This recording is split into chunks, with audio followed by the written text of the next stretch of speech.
Oke, jadi di video kali ini gue bakal menceritakan ke kalian suatu kasus yang berasal dari daerah Banyuwangi. Puluhan tahun lalu, Indonesia digemparkan dengan berita seorang pria parubaya yang membunuh 37 orang dalam waktu 24 jam.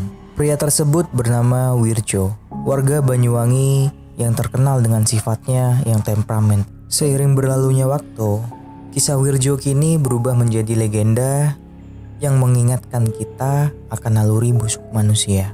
Wirjo dikenal sebagai pribadi yang temperamen dan angkuh. Tetangga yang hidup berdampingan dengan Wirjo mengaku takut karena Wirjo sering terlihat marah-marah. Ia juga sering mabuk-mabukan dan beberapa kali terlilit hutang karena berjudi. Tidak ada satupun yang berani menegur. Sekali ditegur, ia akan pulang ke rumah untuk mengambil celuritnya dan menghampiri warga yang berani melawannya. Wirjo sendiri adalah sosok yang hidup berkecukupan. Setelah ditinggal kedua orang tuanya, ia mendapatkan harta warisan melimpah. Namun, kabar semua uang peninggalan keluarganya habis dipakai hobi haramnya itu. Kisah Wirjo tidak berhenti di situ.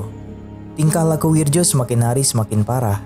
Suatu hari, amarahnya memuncak dan mendorong Wirjo untuk membunuh seorang anak berusia 4 tahun yang sedang main di depan rumahnya. Lehernya disabet menggunakan celurit sampai hampir putus.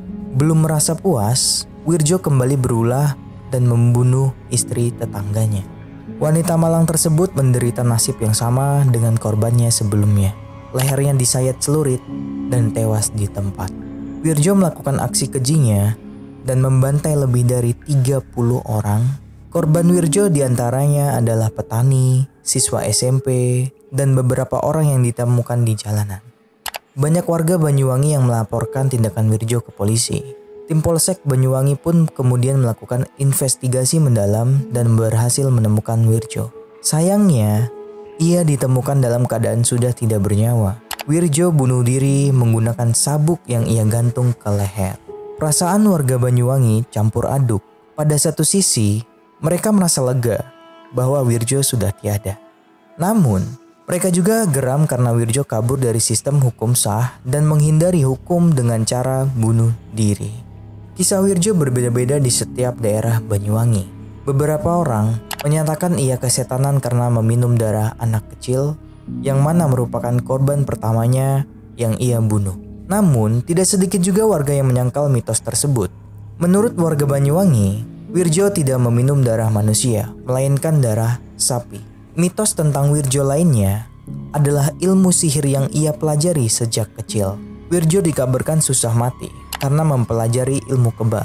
Sampai kini, kisah pembunuh berantai ini masih menghantui rakyat Banyuwangi. Makamnya pun sering dikunjungi para peminat legenda daerah. Jadi begitulah kisah singkat dari Wirjo Banyuwangi.